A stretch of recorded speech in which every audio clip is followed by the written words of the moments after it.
ఇవన్నీ తీసుకున్నాక this is the approach you have taken. ఈ అప్రోచ్ లో మల్టీ ప్రొలాంగ్డ్.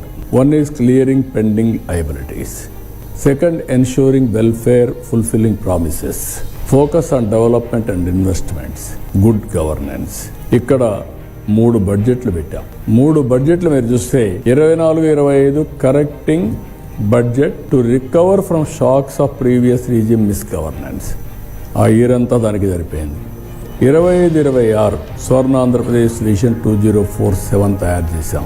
10 ప్రిన్సిపల్స్ పెట్టుకున్నాం. దాని మీద క్లియర్గా ఏ ఇయర్ ఏం జరుగుతుందో దాని మీద పెట్టాం. 26-27 balanced regional development through special initiatives for development for 3 economic regions తయారు చేశాం. 3 రీజియన్స్ పెట్టుకొని ముందుకు పోతున్నాం. ఒక్క క్లియరింగ్ పెండింగ్ బిల్స్ చూస్తే 48,616 రూపాయలుంటే అది 29,259 తగ్గించాం.